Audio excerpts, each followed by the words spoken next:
Assalamualaikum warahmatullahi wabarakatuh. Assalamualaikum warahmatullahi wabarakatuh. Ya, alhamdulillah sudah bergabung semua anak-anakku.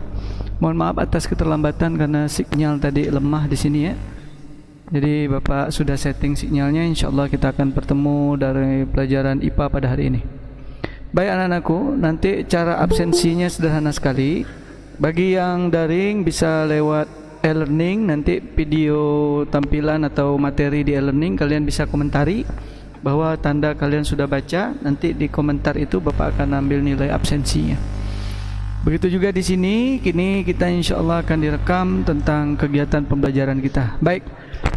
Bismillahirrahmanirrahim. Alhamdulillahirabbil alamin. Allahumma salli wa sallim ala nabiyyina Muhammad wa ala ali Muhammad. Diharapkan kepada anak-anak Bapak yang hadir pada pertemuan hari ini untuk pembelajaran IPA, mohon mic-nya di off-kan. Silakan didengarkan materi yang akan Bapak sampaikan. Nanti akan ada tanya jawab yang bisa kita saling berkomunikasi bersama. Baik. Sebelum kita mulai, mari sama-sama kita berdoa dulu. Doa mulai. Bismillah. Bismillah, Rabbi zikni ilma warzuqni fahma. Berdoa selesai. Saya Rahman Rohimi. Apa tadi? Baik anak-anakku yang dirahmati Allah Subhanahu wa taala. Mohon mic-nya di off-kan ya. Mic-nya di off-kan. Nanti kita akan mulai menerangkan materi pada hari ini. Alhamdulillah sudah lama juga kita enggak ketemu, walau Bapak banyak kegiatan di luar, namun insyaallah pada kesempatan hari ini Bapak akan jelaskan materi penting buat kalian semua. Mohon kalian pahami materinya, apa yang akan Bapak sampaikan untuk hari ini. Baik. Alhamdulillah kita sudah ada 10 orang yang hadir hari ini. Oke, kita mulai presentasi pada hari ini, yaitu berkaitan dengan interaksi makhluk hidup ya.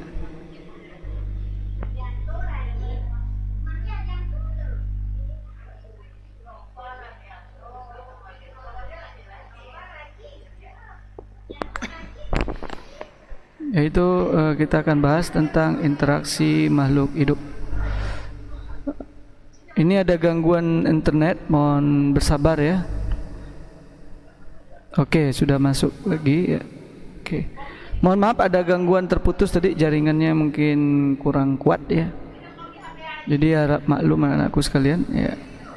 Jaringannya lost ya.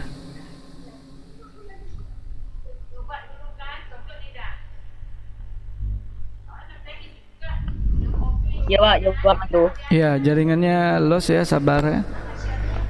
Karena agak lambat di sini jaringannya ya. Mohon bertenang dulu. Baik, nanti Bapak akan share materi yang akan kita bahas pada hari ini ya. Oke. Ya, sudah kembali lagi jaringannya. Oke. Ada materi yang Bapak akan bahas hari ini. Baik. Sudah nampak materinya ya di layar kalian? Oke. Kita masuk interaksi makhluk hidup. Anak-anakku beberapa waktu dah nampak ya? Oke. Alhamdulillah beberapa waktu yang lalu kita sudah bahas tentang interaksi makhluk hidup. Hari ini kita akan lanjutkan pembahasan kita tentang interaksi makhluk hidup ya. Dah nampak ya? Ya. Dah nampak kan? Iya. Dah nampak semua materinya anak-anakku sekalian? Baik. Bapak ulangi lagi ya karena tadi terputus. Bismillahirrahmanirrahim. Assalamualaikum warahmatullahi wabarakatuh. Waalaikumsalam warahmatullahi wabarakatuh. Oke, apa kabar kalian semua, sehat? Alhamdulillah. Oke, sekarang Bapak sudah sharekan materi yang kita akan bahas hari ini, yaitu interaksi makhluk hidup. Sudah dapat di layarnya? Sudah tampak di layarnya? Sudah. Oke, alhamdulillah. Oke, sudah tampak semua ya? Oke, baiklah. Sudah. Bismillahirrahmanirrahim. La yadurru ma'asmi say'un fil ardi wala fis sama' wa huwas samiul alim. Alhamdulillahirabbil alamin. Mudah-mudahan Allah Subhanahu wa taala memberikan kita semuanya kesehatan, dan mudah-mudahan Allah Subhanahu wa taala selalu melindungi diri kita. Baik anak-anakku, tidak lupa juga selawat dan salam kita doakan buat junjungan Nabi besar kita Muhammad sallallahu alaihi wasallam. Baik, hari ini kita lanjutkan dengan materi terakhir kita tentang interaksi makhluk hidup. Anak-anakku, bahwa makhluk hidup yang ada di atas alam yang Allah ciptakan ini tidak terlepas dari interaksi antara keduanya. Baik itu ada lingkungan biotik maupun lingkungan abiotik. Baik anak-anakku, tidak lupa juga kita berdoa kepada Allah, mudah-mudahan kita diberikan Allah kesehatan. Topik pada hari ini, kalian diharapkan untuk mampu menguasai materi tentang interaksi makhluk hidup dan juga peran-peran kita masing-masing terhadap interaksi kita bersama lingkungan. Baik, kita lihat salah satu konsep yang pernah disampaikan di beberapa waktu dalam pertemuan tentang ekosistem, bahwa kita ini semua di dalam suatu sistem yang besar di atas muka bumi ini yang terdiri dari benda mati maupun benda hidup. Tidak luput pada hari ini kita akan bahas tentang rantai makanan. Tahukah kalian bahwa Allah Subhanahu wa taala memberikan kehidupan tidak lepas kita untuk peristiwa makan dimakan sebagai pendukung kehidupan kita. Kalau makhluk hidup tidak melakukan aktivitas makan dan minum dan aktivitas lainnya, maka makhluk hidup tersebut bisa dikatakan sebagai makhluk yang tidak hidup atau benda mati. Karena benda mati tidak akan makan dan minum. Kita lihat batu sebagai benda mati, tidak makan dan minum. Sedangkan kita adalah makhluk hidup yang terdiri dari hewan, tumbuhan dan manusia. Ini adalah benda hidup yang ada di atas alam ini, perlu makanan. Anak-anakku, kalian sudah lihat ini. Ini adalah salah satu gambar rantai makanan ya. Ya, kalian bisa lihat ini gambar rantai makanan ya. Peristiwa ini dimulai dari apa yang Allah berikan kepada kita. Di dalam sistem interaksi antara makhluk hidup, ada interaksi antara makhluk hidup dengan benda mati. Seperti interaksi kita bersama benda mati yang ada di atas alam ini. Ada hubungannya. Contoh, cahaya matahari ini termasuk benda mati yang ada di atas alam ini. Tapi benda mati ini bisa berinteraksi dengan makhluk hidup. Cahaya matahari bisa berinteraksi dengan benda hidup. Atau abiotik, lingkungan abiotik yang mati bisa berinteraksi dengan lingkungan biotik yang hidup. Jika salah satu komponen ini tidak ada di alam ini, maka alam ini tidak akan bisa beraktivitas seperti biasa yang kita lihat hari ini. Maka bumi mungkin tidak akan hidup dengan kehidupannya, dan yang lain pun tidak akan saling bisa berinteraksi. Maka matahari mengeluarkan matahari yang dikatakan sebagai komponen yang tidak hidup, memberikan cahayanya kepada alam ini dan mampu memberikan kehidupan buat kita. Ya anak-anakku ya. Dengan adanya cahaya matahari, maka tumbuhan yang berfungsi sebagai produsen atau penghasil bisa memberikan di dalam dirinya yang Allah ciptakan yang bersifat autotrop. Autotrop itu, tumbuh-tumbuhan itu bisa mengambil saripati makanan dari dalam tanah, lalu dia melakukan peristiwa yang dikenal dengan nama fotosintesis, dan dia membuat makanannya sendiri. Dengan fotosintesis, dia menyimpan cadangan makanannya di dalam buah, di dalam daun, di dalam batang. Ternyata daun, buah, batang dimanfaatkan oleh makhluk hidup sekitarnya. Sebagai contoh, ini adalah belalang. Belalang memakan daun-daun tumbuhan. Lalu belalang menyerap energi dari tumbuh-tumbuhan masuk ke dalam tubuhnya menjadi sumber energi. Belalang dimakan pula oleh katak, dan katak juga dimakan oleh ular. Ular ternyata disambar oleh burunglang. Burunglang mati, dimakan lagi oleh decomposer atau pengurai. Ini membuktikan bahwa rantai makanan di dalam alam ini tidak terputus ya. Jadi anak-anakku, kita sudah tahu rantai makanan di alam ini tidak terputus. Artinya alam yang luas ini yaitu memiliki rantai makanan ya. Oke. Rantai makanan. Apa itu rantai makanan? Iya.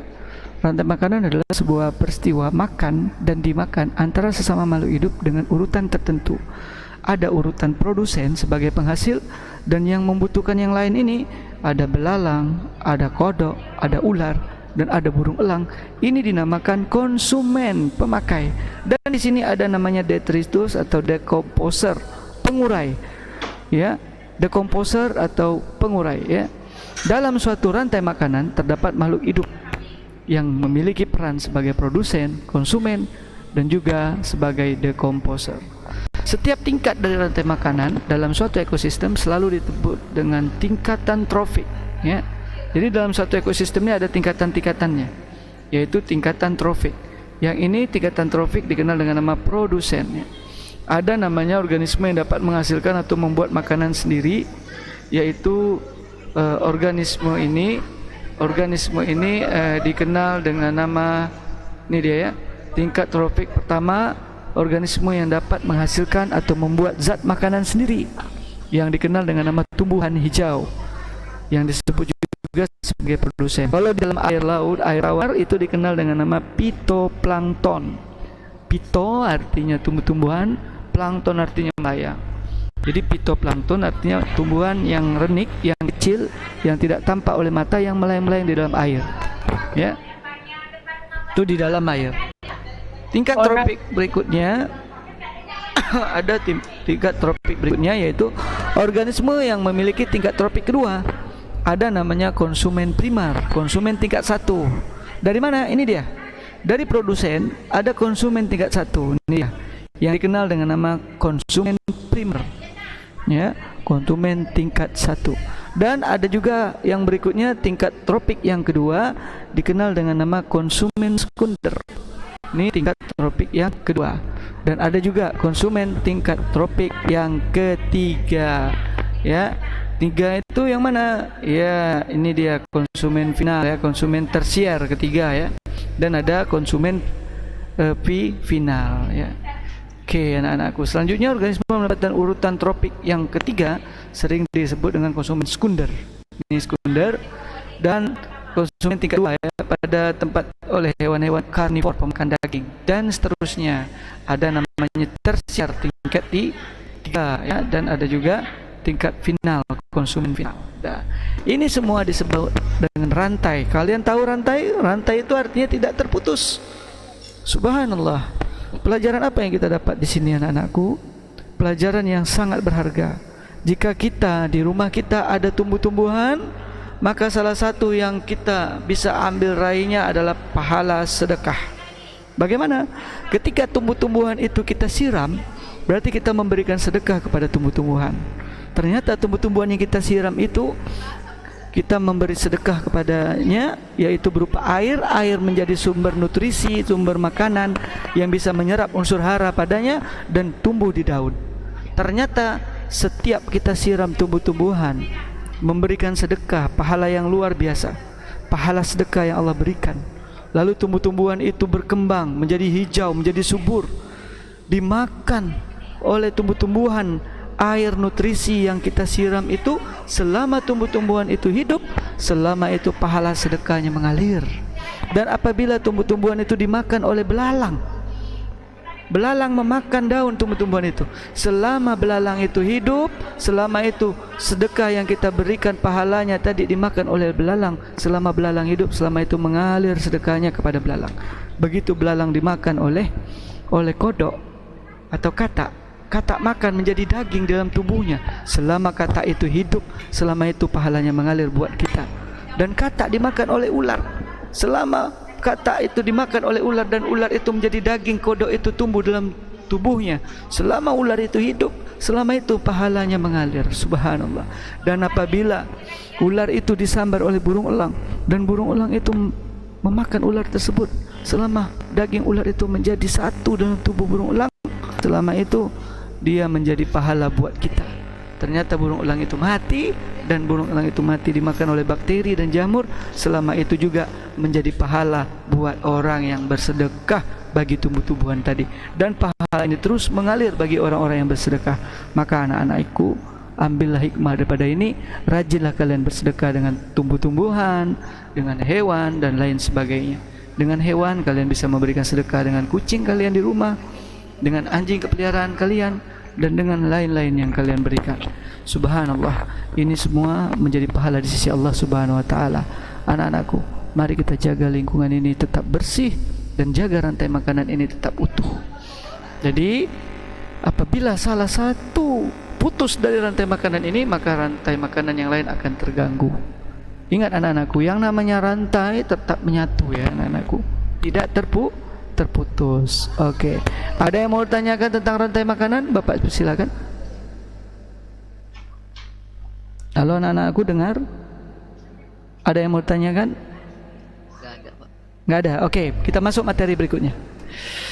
Tahukah kalian ini kira-kira gambar apa? Pak, dengar, Pak. Dengar? Halo? Dengar? Ya, ini kira-kira gambar apa?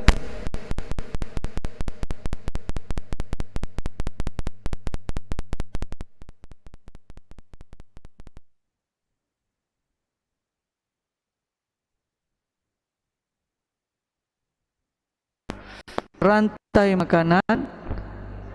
Ternyata rantai makanan itu ada dua tipe. Satu namanya rantai makanan rerumputan, yaitu rantai makanan yang diawali dari tumbuhan pada tropik awal. Contohnya rumput, belalang, tikus, ular dan lain sebagainya. Ini dia. Yang kedua, rantai makanan sisa atau detritus. Yang biasanya detritus itu kita bisa lihat seperti ini. Ketika rantai makanan di rumputan mereka, hewan-hewan ini mati, maka mereka akan dimakan oleh jamur, bakteri. Dan apabila dimakan oleh serpihan jamur, bakteri, cacing itu ternyata bisa dimakan oleh burung dan kembali lagi menjadi rantai makanan rumputan. Subhanallah, luas sekali masalah ini. Baik, kita lanjutkan anak-anakku ke berikutnya. Ya, ini dia jaring-jaring makanan. Tahukah kalian apa ini? Ya, ini dinamakan jaring-jaring makanan. Di dalam jaring makanan ini itu terdapat beberapa rantai daripada makanan. Jadi jaring-jaring makanan adalah sebuah gabungan dari beberapa rantai makanan yang saling berhubungan. Jaring-jaring makanan berbeda dengan rantai makanan. Organisme yang terkumpul pada jaring-jaring makanan memiliki beberapa jenis organisme yang dapat dipilih menjadi makanannya.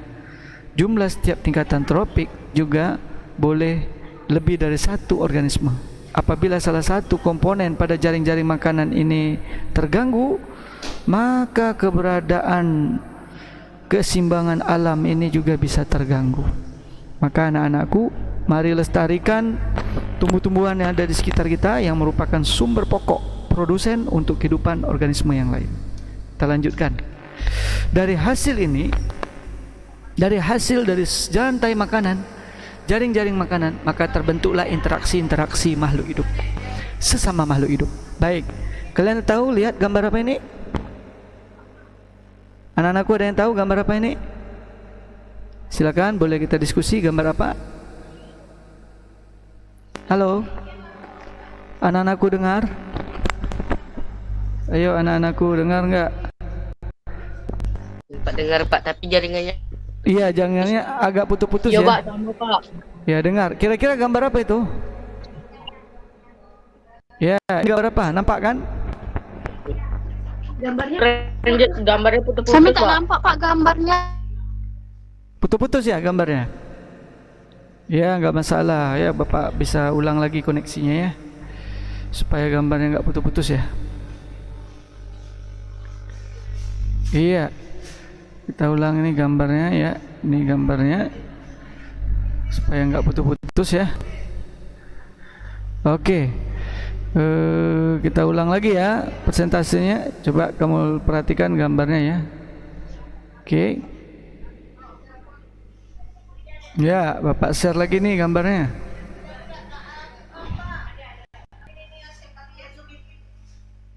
Iya, nampak gambar apa ini? Bentar ya. Ya, gambar apa? Ya, nampak nak gambarnya? Gambar kerbau. Iya, bagus.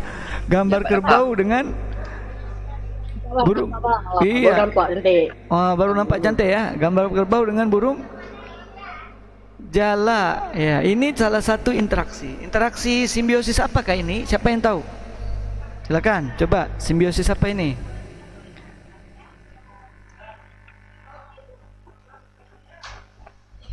Ya, simbiosis apa? Iya, nggak ada yang tahu. Oke, nggak masalah. Ya, ini dinamakan dengan simbiosis mutualisme. Iya. Simbiosis Oh, ada mutualisme. buku bertinggi lah Pak, bab 10 tuh. Iya. Simbiosis mutualisme adalah hubungan antara dua organisme yang berbeda jenis namun saling menguntungkan. Ternyata Allah Subhanahu wa taala telah menciptakan alam ini dan makhluk-makhluk ini saling berinteraksi dan saling membutuhkan. Burung jalak membersihkan kutu-kutu kutu-kutu yang ada di kerbau ini. Dan kerbau ini mendapat manfaatnya. Dan inilah dinamakan dengan simbiosis mutualisme. Hubungan antara dua organisme yang berbeda jenis tapi saling menguntungkan. Yang kedua, kita lihat gambar apa ini?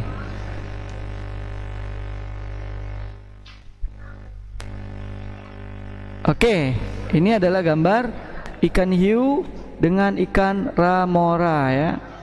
Apa yang terjadi? Yaitu simbiosis komersalisme adalah sebuah interaksi antara dua makhluk hidup yang menguntungkan salah satu organisme sementara organisme lain tidak dirugikan. Contoh adalah ikan ramora. Ya, ikan ramora mengikut ikan hiu. Dia memakan lumut-lumut yang ada di ikan hiu. Berikutnya. Ya, simbiosis apa ini? Ini gambar apa? Simbiosis parasitisme. Ini adalah gambar kutu yang berada di dalam kulit kita ya. Ya, kutu yang berada di kulit. Ini namanya simbiosis parasitisme adalah ketergantungan yang terjadi ketika pihak yang satu mendapat keuntungan namun merugikan pihak yang lain. Kutu mendapat keuntungan tapi manusia yang kena gigit kutu mendapat kerugian. Kenapa? Karena darahnya diisap oleh kutu. Begitu juga interaksi antara nyamuk dengan kita. Itu merugikan. Namun Allah Subhanahu wa taala menciptakan nyamuk, menciptakan kutu, semuanya ada manfaatnya. Karena ada kutu, ada nyamuk lah lahirlah baygon. Lahirlah rikset. Lahirlah produk-produk anti insekta atau anti serangga yang dapat menyerap beberapa tenaga kerja. Subhanallah, ternyata Allah menciptakan alam ini dengan makhluk hidup yang lengkap di dalamnya, semuanya penuh manfaat yang Allah ciptakan untuk manusia. Baik, kita lanjutkan. Baik anak-anakku, akibat dari interaksi beberapa makhluk hidup yang ada di alam ini membentuklah dinamakan dinamika populasi. Dinamika populasi inilah menyebabkan populasi yang ada di alam ini selalu bergerak dan aktif, yang mana merupakan perubahan jumlah populasi di suatu daerah dipengaruhi oleh dua faktor. Ada namanya faktor abiotik, yaitu faktor dari makhluk hidup, makhluk tidak hidup, dan ada namanya faktor biotik, yaitu faktor dari makhluk hidup. Faktor abiotik itu terjadi sebagai contoh perubahan iklim. Adanya perubahan musim panas, musim dingin, itu mempengaruhi dinamika populasi yang ada di alam ini. Juga ketersediaan sumber daya alam, unsur hara, dan juga bencana alam. Jadi perubahan iklim, unsur hara, kesediaan sumber daya alam, dan bencana alam ini dinamakan faktor abiotik yang mempengaruhi ekosistem yang ada di alam ini. Yang kedua, faktor biotik. Adanya interaksi yang berupa kompetisi, persaingan antara makhluk hidup untuk mengambil makanannya di lingkungan. Ini dinamakan kompetisi, dan ini adalah termasuk faktor biotik. Ada juga predasi. Predasi adalah adanya sekelompok makhluk hidup yang memakan atau memburu makhluk hidup yang lain, yang dikenal organismenya namanya predator ya. Ini juga mempengaruhi dinamika populasi yang ada di alam ini. Untuk lebih jelas, kalian silakan bisa merujuk materi-materi video yang Bapak share di YouTube. Kalian bisa share video itu dengan teman-teman yang lain. Jangan lupa like, subscriber, dan juga komentari sebagai tanda kalian sudah membuka dan membacanya, sudah membuka channel itu. Komentar kalian sebagai absensi yang akan Bapak nilai untuk mengambil nilai absennya, bahwa kalian memang benar-benar membaca atau menonton video tentang materi pembelajaran yang Bapak berikan supaya kalian tidak ketinggalan materi. Baik anak-anakku, sudah selesailah materi kita pada hari ini tentang ekosistem